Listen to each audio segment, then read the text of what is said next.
Hello friends, आज हम बात करेंगे इनर चेस्ट को ग्रो करने के लिए। बहुत सारे बच्चे ये पूछते रहते हैं कि भाई हमारी जो इनर चेस्ट है, जो हम लाइन बोलते हैं, उसको कैसे ग्रो करें। देखो, सबसे पहले मैं आपको बता देता हूँ कि जो ये मैं अब जो एक्सरसाइज बताने वाला हूँ, उसकी जो टेक्निक बताने वाला हूँ, वो थोड़े से इंटरमीडिएट और एडवांस लोग ही समझ सकते हैं। क्योंकि बिगिनर उसको ना तो उसकी फॉर्म को समझ पाएगा, ना उसकी स्क्वीज करने की कैपेसिटी को समझ पाएगा।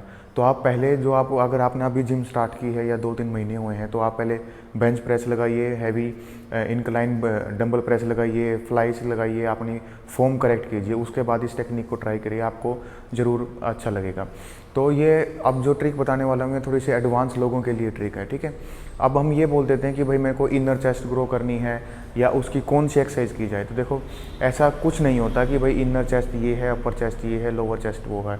उसमें क्या है, सबसे पहले हमारे दो ही मेन पार्ट होते हैं, पेक्टोरियल्स मेजर और पेक्टोरियल माइनर। अब उसी में हम डिवाइड कर देते हैं अपनी कॉमन भाषा में यूज़ करने के लिए। इसको हम अपर, मिडल और लोअर बोल देते हैं, इनर बोल देते हैं। तो उसमें क्या होगा, जो पेक्टोरियल जो माइनर है वो हमारा रिब्स से कनेक्ट होता है, ठीक है।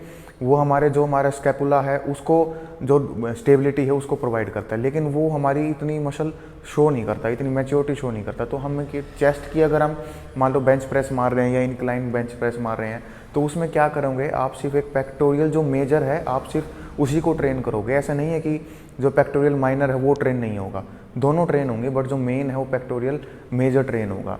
अब अगर मान लो हम अपर लोअर चेस्ट कोई भी एक्सरसाइज करें, तो हमारा जो मेन टारगेट है उसको पेक्टोरियल मेजर को टारगेट करना है। ऐसे ही अगर हम अब इनर चेस्ट को टारगेट करना चाहेंगे, तो जो पेक्टोरियल मेजर है उसी पर टारगेट करेंगे, बस एक थोड़ी सी वेरिएशन को डिपेंड कर दें। को और ज़्यादा जानकारी चाहिए तो आप मेरे को इंस्टाग्राम पे फॉलो कर सकते हो। मैं यहाँ पे डाइट और वर्कआउट वीडियोस डेली पोस्ट करता रहता हूँ। हम बात करते हैं एक्सरसाइज के बारे में। ऐसी कोई स्पेसिफिक एक्सरसाइज नहीं है कि भाई वो एक्सरसाइज सिर्फ इनर चेस्ट पे ही काउंट करेगी, ठीक है। वो हमें सिर्फ एक वेरिएशन चेंज करनी है, वो वेरिएशन आपको मैं आगे बताऊंगा। तो आप इस बहम में मत रहना कि भाई ये सिर्फ इनर चेस्ट की ही है, ये ओवरऑल चेस्ट की डेवलपमेंट करेगी, बट एक छोटी सी वेरिएशन आपके लिए बहुत सारी चेंजेस साबित कर सकती हैं। तो चलो अब हम एक्सरसाइज देखते हैं। अब जो हमारी एक्सरसाइज की मेन फॉर्म है उसमें क्या फंडा है, जैसे हम देखते हो कि हम बेंच प्रेस मारते हैं, उसमें हम ये वाली ग्रिप मार के बेंच प्रेस मारते हैं, ठीक है। इसमें हम थोड़ी सी एक वेरिएशन डालेंगे। जब हम नीचे होंगे तो हम न्यूट्रल ग्रिप से स्टार्ट करेंगे, और उसके बाद हम जो ह्यूमरस बोन है उसको चेस्ट का जो हमारी सेंटर लाइन है उसकी तरफ लाने की कोशिश करेंगे, ऐसे। अब देखो, अब इतनी जल्दी ये ट्रिक समझ में नहीं आएगी, तो आपको 2-3 एंगल से मैं समझाऊंगा। अब आप पहले कॉमन बेसिक समझो। हम न्यूट्रल प्रेस से स्टार्ट करेंगे और उसको घूमते हुए और उसको ये टर्न कर देंगे, ठीक है। ये पूरा यहाँ पे स्ट्रेच करेंगे, उसके बाद ऊपर आने के बाद ये स्क्वीज, ये नीचे यहाँ पे स्ट्रेच न्यूट्रल पोजीशन में, ऊपर आके यहाँ स्क्वीज। अब इससे क्या होगा, ये थोड़ी सी वेरिएशन भी आपको काफ़ी हेल्प करेगी। अगर अब हम किस में कर सकते हैं, अब हम चेस्ट फ्लाइज में कर सकते हैं। जो हम केबल क्रॉस ओवर मारते हैं उसमें आप हैंडल निकाल के सिर्फ वायर पकड़ के कर सकते हैं। मैं आपको डंबल के साथ दिखा रहा हूँ, ठीक है। अब आप पहले साइड पोज देखो।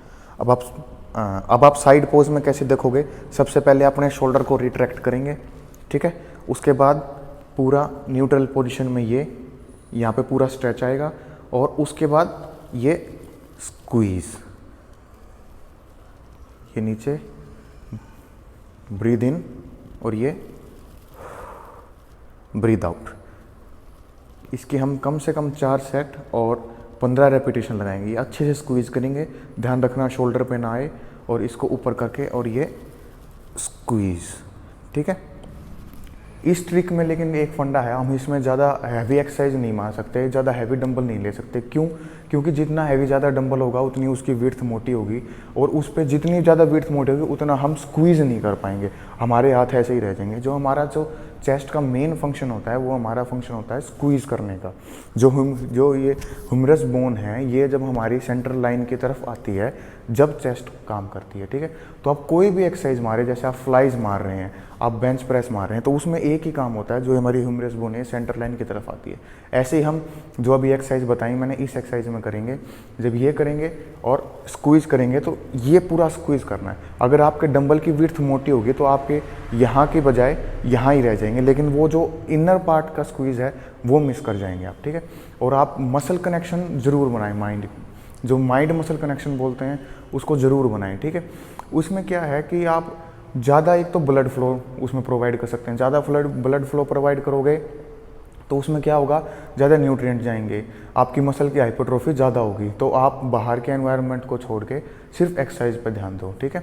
अब आप इसको कम से कम भी जब भी आप चेस्ट की एक्सरसाइज मार सकते हो उस दिन मार सकते हो, या कोई छोटा मसल ग्रुप मार सकते हो 2 या 3 दिन के गैप में।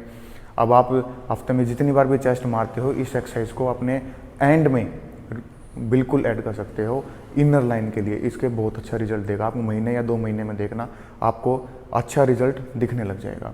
अगर आपको ऐसी टिप्स और अच्छी लगती हैं तो आप मेरे यूट्यूब चैनल को सब्सक्राइब कर सकते हैं, और जो मेरी इंस्टाग्राम आईडी है, मेरे जिम का जो पेज है, उस पर मैं अपनी इन्फॉर्मेशन डालता रहता हूँ, डाइट वगैरह या एक्सरसाइज वगैरह, तो आप उस पर जाकर फॉलो कर सकते हो। Thank you.